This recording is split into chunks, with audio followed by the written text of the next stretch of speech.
Hello strangers, this is Manish. Welcome back to the channel FIL। तो हम कर रहे हैं पॉलिटिकल की फर्स्ट बुक का फर्स्ट चैप्टर और ये इस चैप्टर का 6th पार्ट है।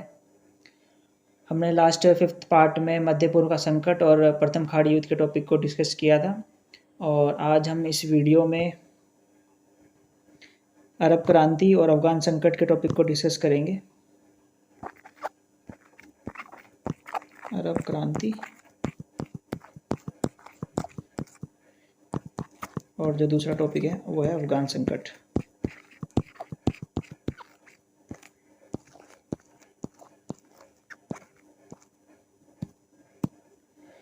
तो कोरोना के टाइम से जो पहले सिलेबस था उसमें अफगान संकट का टॉपिक जो NCERT में बहुत ही छोटा है, 2-3 लाइन में डिस्कस कर रखा है। लेकिन कोरोना के बाद जब नया सिलेबस ऐड हुआ है तो अफगान संकट या अफगान का जो टॉपिक है उसको थोड़ा सा बड़ा कर दिया है। और अरब क्रांति भी हमारा नया टॉपिक है कोरोना के टाइम से। तो इन दोनों के बारे में हम डिटेल में पढ़ेंगे, दोनों इम्पोर्टेंट हैं, लेकिन इसको समझते हैं, आगे बढ़ते हैं। तो अरब क्रांति, अभी इस मैप को हम बाद में देखेंगे कि कौन कौन से देशों में अरब क्रांति का प्रभाव ज़्यादातर रहा, कौन से देश तबाह हो गए, कहाँ पे ये सक्सेसफुल हुआ, कहाँ पे ये अनसक्सेसफुल रहा। तो हमारे जो मेन टॉपिक्स हैं वो ये हैं कि अरब क्रांति के क्या कारण थे, अरब क्रांति क्या है, कब शुरू हुई, कहाँ से शुरू हुई, ठीक है, इसकी शुरुआत कब और कहाँ से हुई, इसके क्या कारण थे और इसके क्या परिणाम हुए, विश्व राजनीति पर इसका क्या प्रभाव पड़ा।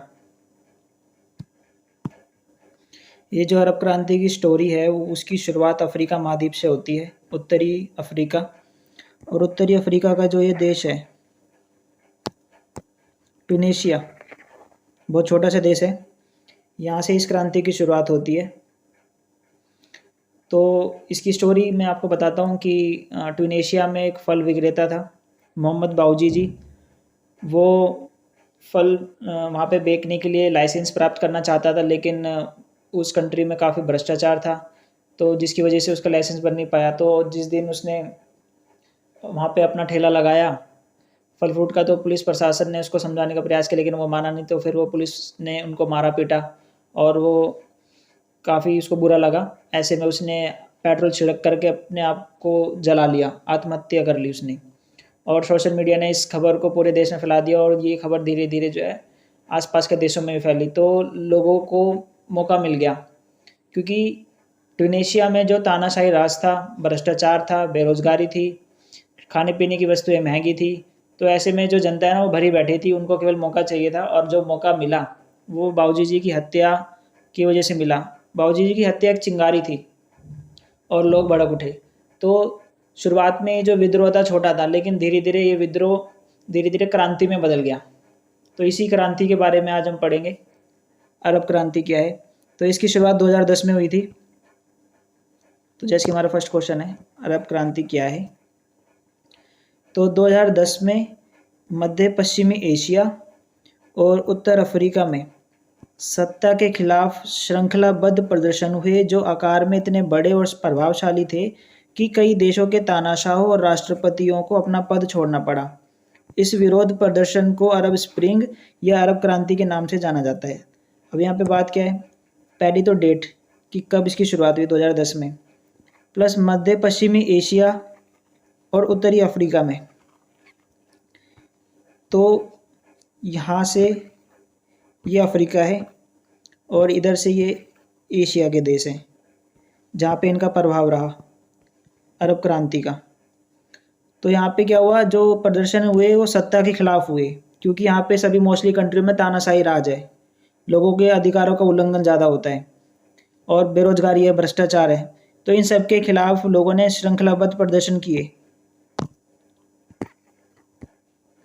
जो आकार में इतने बड़े थे और प्रभावशाली थे कि कई देशों के तानाशाहों को और राष्ट्रपतियों को अपना पद छोड़ना पड़ा। ठीक है, और इसी पूरी घटना को अरब स्प्रिंग के नाम से जाना जाता है या अरब क्रांति के नाम से। तो हमारा एक फर्स्ट क्वेश्चन हो गया कि अरब क्रांति क्या है। उसके बाद अगला नेक्स्ट क्वेश्चन, अरब क्रांति प्रभाव में इतनी ज़बरदस्त थी कि उसने पूरे विश्व को हिलाकर रख दिया। तो इस प्रकार की जो घटना है उसकी शुरुआत कब और कहाँ से हुई। सिंपल क्वेश्चन लिख सकता था मैं कि अरब क्रांति की शुरुआत कब और कहाँ से हुई, लेकिन थोड़ा सा इफेक्टिव क्वेश्चन बनाया है कि अरब क्रांति जिसने पूरे अरब जगत के साथ साथ समूचे विश्व को हिलाकर रख दिया, तो इस प्रकार की घटना की शुरुआत कहाँ और कैसे हुई। तो मैंने भी शुरू में आपको बताया कि अरब क्रांति की शुरुआत उत्तरी अफ्रीका के एक छोटे से देश टूनेशिया से हुई है।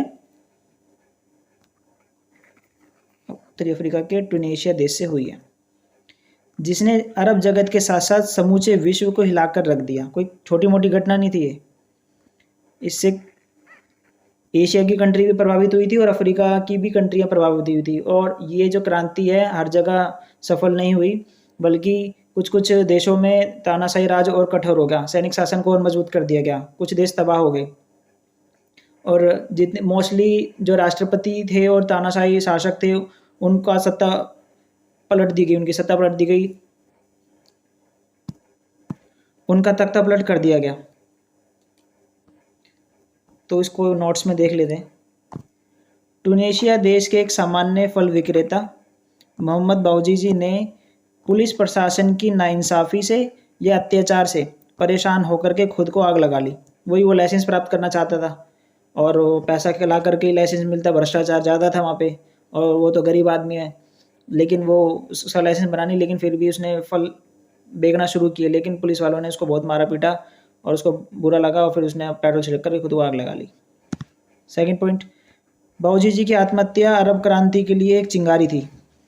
चिंगारी का मतलब कि बस लोग पहले से भरे बैठे थे, उनके पास वजहें बहुत थी आंदोलन करने के लिए, तानाशाही राज के खिलाफ, बेरोजगारी के खिलाफ और मानवाधिकारों के उल्लंघन के खिलाफ, भ्रष्टाचार के खिलाफ, इन सब के खिलाफ आंदोलन लोग करना चाहते थे।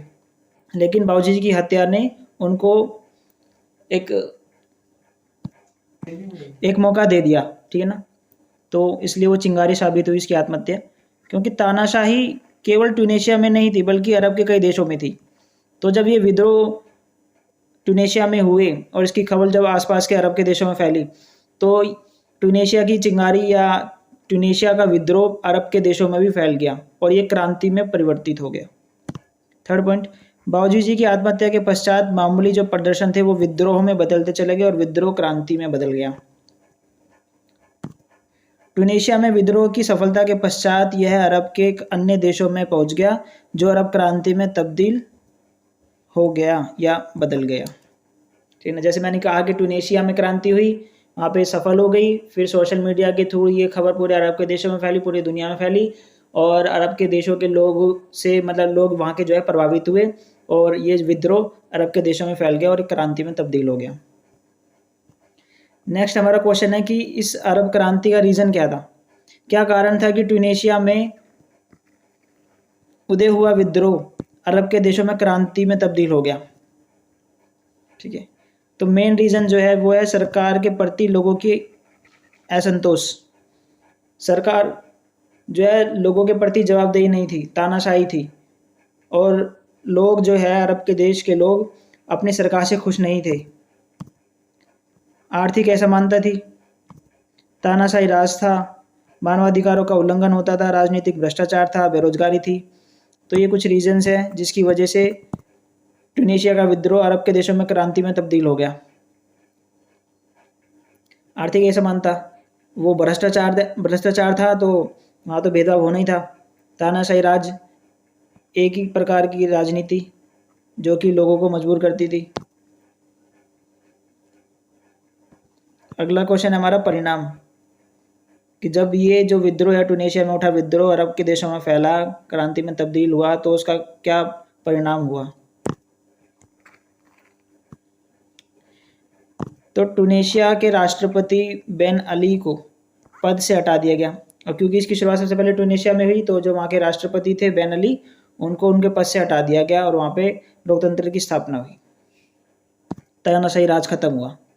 ऐसे ही मिस्र के राष्ट्रपति होस्नी मुबारक को अपदस्थ कर सरकार का तख्ता पलट कर दिया गया। तो यहाँ के राष्ट्रपति पे आरोप लगा करके उनको भगा दिया था, बल्कि ये दूसरे देश में भाग गए थे अपनी जान बचाने के लिए परिवार समेत। उसके बाद केवल ट्यूनीशिया मिस्र ही नहीं बल्कि और भी अरब के देशों के राष्ट्रपतियों को अपना पद छोड़ना पड़ा। इस क्रांति से लीबिया और सीरिया तबाह हो गए। क्यों? क्योंकि यहाँ का जो शासन था वो काफ़ी प्रभावशाली था, लोगों ने फिर उसके खिलाफ विद्रोह शुरू कर दिया और ये दोनों जो है इनकी यहाँ की राजनीतिक अस्थिरता उत्पन्न हो गई। कुछ अरब देशों में सैनिक शासन मजबूत हुआ। इस क्रांति से दुनिया को सोशल मीडिया की ताकत का अंदाज़ा लगा, क्योंकि सोशल मीडिया के माध्यम से बड़े समूहों को संगठित किया जा सका, जिससे क्रांति में सफलता मिली। तो ये तो जाहिर सी बात है कि पूरी दुनिया में जो है आधुनिकता का प्रसार हो रहा है, ऐसे में सोशल मीडिया का सबसे बड़ा योगदान है और सोशल मीडिया के थ्रू इस क्रांति की पूरी घटना पूरे विश्व में फैलाई गई और जितने भी देशों में ये विद्रोह फैला था वहाँ पे बड़े लेवल पर जो है समूह को संगठित किया जा सका और जिस वजह से क्रांति सफल हुई कुछ देशों में, लेकिन सभी देशों में सफल नहीं हुई है। क्रांति के कारण पर्यटन के रुकने और अन्य कारकों के कारण बजट घाटा बढ़ गया और 2011 में बेरोजगारी बढ़ गई। तो ये भी एक परिणाम हो सकता है कि अरब के देशों में या जिन जिन देशों में ये क्रांति फैली थी, तो वहाँ पे लोग तो कोई जाना पसंद नहीं करेगा भाई, जहाँ पे लड़ाई झगड़ा हो रहा कोई क्यों जाएगा वहाँ पे। तो पर्यटन रुक गया और बजट घाटा उनका बढ़ गया और 2011 में बेरोजगारी बढ़ गई। तो ये इसके कुछ परिणाम हैं। ट्यूनीशिया के राष्ट्रपति को अपना पद छोड़ना पड़ा, मिस्र के राष्ट्रपति का भी तख्तापलट कर दिया गया, लीबिया और सीरिया तबाह हो गए और कुछ अरब देशों में सैनिक शासन मजबूत हो गया। और सोशल मीडिया की ताकत का पता चला इस क्रांति से, क्योंकि उसी के माध्यम से बड़े समूह को संगठित किया जा सका और बेरोजगारी बढ़ गई थी 2011 में, क्योंकि पर्यटन का आना बंद हो गया था, पर्यटकों का आना बंद हो गया था, बजट घाटा बढ़ गया जिसकी वजह से। तो अरब क्रांति से प्रभावित देश कौन कौन से हैं? उसमें ट्यूनीशिया जहाँ से इसकी शुरुआत होती है, लीबिया, मिस्र, Yemen, Syria, Bahrain, Morocco, Iraq, Algeria, Lebanon, Jordan, Kuwait, Oman, Sudan, फ़िलिस्तीन और सऊदी अरब। इनको मैप में देखते हैं। तो ये रहा हमारा ट्यूनीशिया जहाँ से इसकी शुरुआत होती है, ये रहा हमारा लीबिया, अल्जीरिया, मोरक्को, इजिप्ट जिसे हिंदी में मिस्र कहते हैं, Sudan, Saudi Arabia, Yemen, Oman, UAE, Kuwait छोटा सा, इराक, जॉर्डन, सीरिया। और ये आप जो ए देख रहे हैं, ए, बी और ये डी, वो इनके नाम यहाँ पर है, वो आकार में बहुत छोटे हैं इसलिए दिख नहीं रहे हैं। इजराइल, पैलेस्टाइन, बहरीन और कतर। ये जो हमारा छोटा सा ग्रे कलर में ये हमारा इजराइल है और इसके ऊपर ए में पैलेस्टाइन है।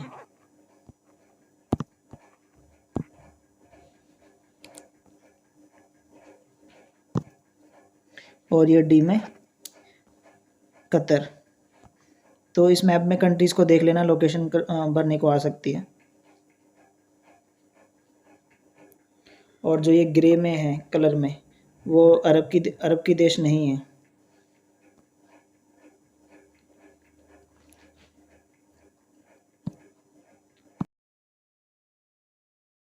हमारा सेकंड टॉपिक है अफ़गान संकट 79 से 89 के बीच। तो अफ़गानिस्तान को मैप में देखो कहाँ पर है, पाकिस्तान के ठीक ऊपर है।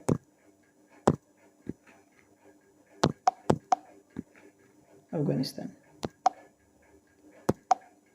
तो अफ़गानिस्तान के उत्तर में कौन कौन से देश लगते हैं? Tajikistan, Uzbekistan, Turkmenistan. और इसके पूर्व में पाकिस्तान का थोड़ा सा हिस्सा और इंडिया का और चाइना का। चाइना का बहुत थोड़ा सा हिस्सा ही है जो इससे टच हो रहा है यहाँ से, और इंडिया के साथ ये जो बॉर्डर लाइन ये टच हो रही है थोड़ी सी। उसके बाद दक्षिण में पाकिस्तान की पूरी सीमा लग रही है और पश्चिम में ईरान की सीमा लग रही है। तो मैप में इसको ध्यान से देखो, नोट्स की ओर बढ़ते हैं। इसकी स्टोरी क्या है? तो अफ़गानिस्तान के जो संस्थापक हैं वो अहमद शाह अब्दाली हैं।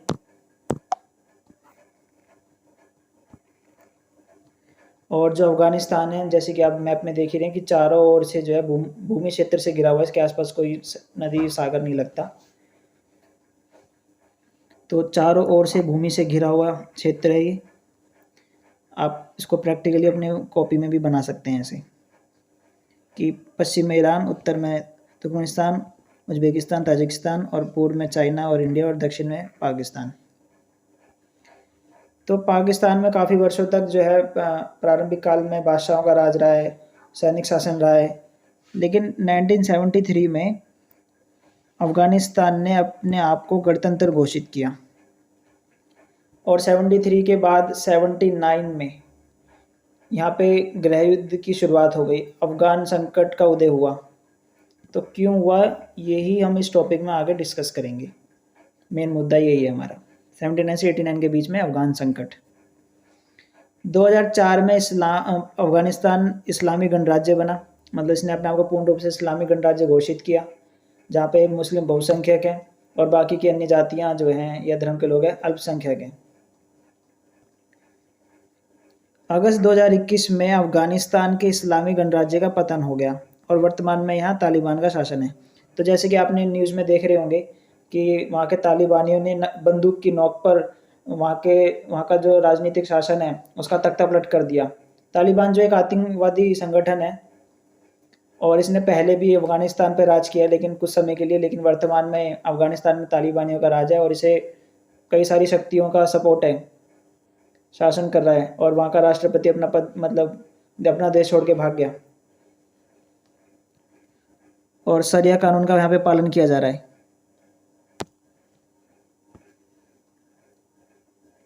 और अफ़गानिस्तान की जनसंख्या में सबसे ज़्यादा जो संख्या है वो पश्तून जाति की है, 42%। 42% हिस्सा पश्तून जाति का है और ये पूछ लेते हैं एक नंबर में। और 27% हिस्सा ताजिक का है और कुछ हिस्सा उज़्बेक का है और हज़ारा का है। बाकी की और भी कई सारी जातियाँ हैं, तो थोड़ी थोड़ी हैं, लेकिन सबसे ज़्यादा पश्तून जाति है, 42% पश्तून जाति का है। उसके बाद अफ़गानिस्तान और पाकिस्तान के बीच की जो सीमा रेखा है उसको डुरंड रेखा कहते हैं, जो अफ़गान के हिंदू कुश की पहाड़ियों में स्थित है। तो ज़्यादातर अफ़गान के हिस्से में हिंदू कुश की पहाड़ियाँ स्थित हैं और इसका थोड़ा सा हिस्सा पाकिस्तान और भारत को भी हल्का सा टच करता है। तो आप सीमा रेखा देखें, जो ये रेड लाइन है यही डुरंड रेखा है, डुरंड रेखा, जो कि हिंदू कुश की पहाड़ियों में स्थित है, मतलब हिंदू कुश की पहाड़ियों पे पड़ती है।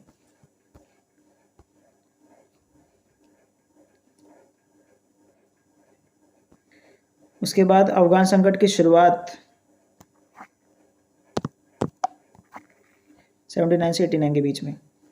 तो 78 में अफ़गान की दाऊद खान की जो सरकार है वहाँ की कम्युनिस्ट पार्टी PDPA द्वारा गिरा दिया गया।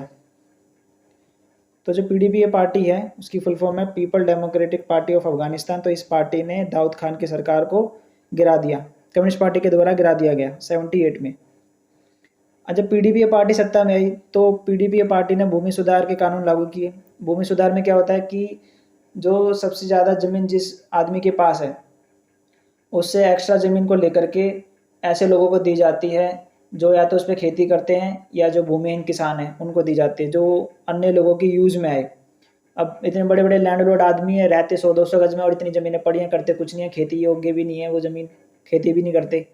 तो ऐसे में PDPA पार्टी ने भूमि सुधार के कानून लागू करे, जिसके तहत भूमि की एक अधिकतम सीमा तय कर दी गई। भाई एक व्यक्ति के पास 500 गज होगी या 200 गज होगी, जो भी सीमा उन्होंने तय कर दी होगी। लेकिन उससे PDPA पार्टी के इस फैसले से लोग खुश नहीं थे। तो जो तय सीमा के अधिक भूमि को भूमिहीन लोगों को दी गई, तय सीमा से अधिक भूमि को भूमिहीन लोगों को दी गई। तो जिन लोगों के पास एक्स्ट्रा ज़मीन थी वो लेकर के भूमिहीन लोगों को दी गई। तो भूमि सुधार के इस फैसले को वहाँ पर विरोध किया गया। अब विरोध कौन करेगा, जिसकी ज़मीन छीनी गई होगी उसने विरोध किया होगा। पहले के काल में भाई बादशाह का राज था, सैनिक शासन था, तो लोगों ने बहुत से कब्जे कर लिए। लेकिन जब PDPA पार्टी आई तो उन्होंने भूमि सुधार के कानून लागू करे, जिसके पास अधिकतम सीमा में ज़मीन थी उसको लेकर के भूमिहीन किसानों को दी गई। लेकिन PDPA पार्टी के इस फैसले से लोग खुश नहीं थे, तो उन्होंने विद्रोह कर दिया। तो लोगों ने सरकार के खिलाफ जिहाद शुरू कर दिया। इसके बाद से ही अफ़गान संकट की शुरुआत होती है। तो अफ़गान संकट आक्रमण की स्थिति आती है। तो अफ़गान में विरोध ज़्यादा बढ़ जाने पर अफ़गान की कम्युनिस्ट पार्टी ने सोवियत संघ की मदद मांगी। तो वहाँ के जो लोग हैं जिहाद के नाम पर भी पत्थरबाजी कर रहे हैं, आग लगा रहे हैं, दंगे कर रहे हैं। तो ऐसे में जनता जो है बेकाबू हो गई है और फिर ऐसे में पीडीपी पार्टी ने अब सोवियत संघ से जो है मदद मांगी। उस समय सोवियत संघ के जो राष्ट्रपति थे वो लियोनिड ब्रेजनेव थे। उनसे जो है सोवियत संघ के राष्ट्रपति से मदद मांगी थी कम्युनिस्ट पार्टी ने। तो दिसंबर 79 को सोवियत संघ ने अपनी सेना अफ़गान भेजी। तो जो राष्ट्रपति थे सोवियत संघ के वो राजी हो गए थे, उन्होंने फिर अपनी सेना भेजी 79 में, जहां अफ़गान सरकार की तरफ से मुजाहिदीनों के खिलाफ जंग लड़ी थी अब सोवियत संघ की सेना ने। इस दौरान सोवियत संघ के तत्कालिक राष्ट्रपति लियोनिड ब्रेजनेव थे, जिन्होंने अफ़गान के सैयद मोहम्मद नजीबुल्लाह की मुजाहिदीनों के खिलाफ लड़ने में मदद की थी। तो अफ़गान संकट के दौरान जो पीडीपी पार्टी के हेड थे वो सैयद मोहम्मद नजीबुल्लाह थे, इनकी मदद करी थी सोवियत संघ ने अपनी सेना भेज करके और मुजाहिदीनों के खिलाफ। यूएसएसआर के इस फैसले का विरोध हुआ क्योंकि वहाँ के लोग भी इसका विरोध कर रहे थे अफ़गान के कि भाई हमारे आंतरिक मैटर है, इसको किसी देश को दखलंदाजी नहीं करनी चाहिए। और बाकी के देशों ने भी इसका विरोध किया और यूएनओ ने भी इसका विरोध किया था। ऐसे में अमेरिका और चीन जैसे देशों ने मुजाहिदीनों का समर्थन किया और उनको प्रशिक्षण दिया। तो मुजाहिदीन जो लोग थे उनको भाई हथियार दे रहे हैं, पैसा दे रहे हैं, उनको प्रशिक्षण दे रहे हैं। तो इसके लिए अब ये था अफ़गान के लिए बुरा कि जो देश वहाँ पे आतंक फैला रहे हैं उन्हीं लोगों को जो है सपोर्ट किया जा रहा है अमेरिका चीन के द्वारा पीठ पीछे। मुजाहिदीनों के लिए हथियारों पर अमेरिका, ब्रिटेन, सऊदी अरब समेत तमाम देशों ने अरबों डॉलर पे खर्च कर दिए भाई। मैटरों पे दबा नहीं रहा, बढ़ावा दे रहे हैं। 1987 में यूएसएसआर ने कुछ आंतरिक कारणों से अपनी सेना की वापसी का फैसला ले लिया था। तो शुरू में जब हमने पढ़ा था सोवियत संघ के विक्टर के कारण में कि उसने अपने अधिकतर संसाधनों का इस्तेमाल अपने गठबंधन में शामिल देशों में कर दिए और हथियारों को बनवाने में कर दिया, ऐसे में उसकी अर्थव्यवस्था चरमरा गई थी। तो वाकई में उसकी अर्थव्यवस्था चरमरा गई थी और उसकी स्थिति बहुत ख़राब थी। अब वो सेना का और खर्च सहन नहीं कर पा रही थी, तो ऐसे में उसने अफ़गान से अपनी सेना को वापस बुला लिया और विदेश में इसका विरोध भी हो रहा था इस वजह से भी, तो कई आंतरिक कारणों से उसने वापस बुला लिया। 1989 तक सभी सैनिकों को वापस बुला लिया गया था। इस प्रकार 79 से 89 तक लगभग 10 वर्षों तक चला या समाप्त हुआ अफ़गान संकट। तो ये हमारा टॉपिक था आज का। 2 टॉपिक हमने कवर किए, अरब क्रांति और अफ़गान संकट। उसका हमने परिचय देखा था कि अहमद शाह अब्दाली इसके संस्थापक है, भूमि से घिरा हुआ है, हिंदू कुश की पहाड़ियाँ अफ़गानिस्तान में स्थित हैं और हिंदू कुश की पहाड़ियों में डुरंड रेखा स्थित है जो अफ़गानिस्तान और पाकिस्तान के बीच की सीमा रेखा है, उसको बोलते हैं। 73 में अफ़गानिस्तान ने अपने आप को गणतंत्र घोषित किया। गृह युद्ध की जो शुरुआत है 79 से 89 के बीच चलती है और 2004 में अफ़गानिस्तान अपने आप को इस्लामिक गणराज्य घोषित करता है। 2021 में अफ़गानिस्तान इस्लामिक गणराज्य का पतन हो जाता है और तालिबानियों का राज हो जाता है बंदूक की नोक पर। और जो सबसे ज़्यादा जनसंख्या के लोग हैं अफ़गानिस्तान में वो है पश्तून जाति, जो कि 42% हिस्सा है। उसके बाद 70% हिस्सा ताजिक का है, बाकी कुछ हिस्सा उज़्बेक, हज़ारा और अन्य जातियाँ हैं। और अफ़गानिस्तान पाकिस्तान के बीच की सीमा को डुरंड रेखा बोलते हैं, अभी मैंने आपको दिखा दिया। इसकी शुरुआत कब होती है? तो दाऊद खान की सरकार को पीडीपीए पार्टी के द्वारा गिरा दिया जाता है और पीडीपीए पार्टी के द्वारा भूमि सुधार के कानून लागू किए जाते हैं जो कि वहाँ के लोगों को पसंद नहीं आते और जिहाद के नाम पर विद्रोह शुरू कर देते हैं। तो अफ़गान संकट की शुरुआत हो जाती है और जब विद्रोह हद से बाहर निकल जाते हैं तो अफ़गान सरकार कम्युनिस्ट पार्टी जो है सोवियत संघ से मदद मांगती है और सोवियत संघ जो है उनकी मदद कर देता है मुजाहिदीनों के खिलाफ। और राष्ट्रपति सोवियत संघ के उस समय कौन थे और अफ़गानिस्तान के कौन थे, ये आप देख लेना। उसके बाद यूएसएसआर के फैसले का विरोध होता है और अमेरिका, ब्रिटेन, चीन जैसे देश जो है मुजाहिदीनों का साथ देते हैं, उनको प्रशिक्षण देते हैं, उनको पैसा देते हैं, हथियार देते हैं और इन देशों ने अरबों डॉलर जो है मुजाहिदीनों के ऊपर खर्च कर दिए। लेकिन 87 तक आते आते सोवियत संघ की भी अर्थव्यवस्था जो है बहुत ख़राब हो गई थी और वो ज़्यादा खर्चा उठा नहीं सकती थी, तो ऐसे में उसने 89 तक अपनी सेना को वापस बुला लिया और इस प्रकार अफ़गान संकट थम गया। तो ये था आज का टॉपिक हमारा। तो ये जो वीडियो थी ये लास्ट वीडियो थी हमारी। और नेक्स्ट जो टॉपिक है हमारा सत्ता के नए केंद्र, उसको हम शुरू करेंगे। Bye bye.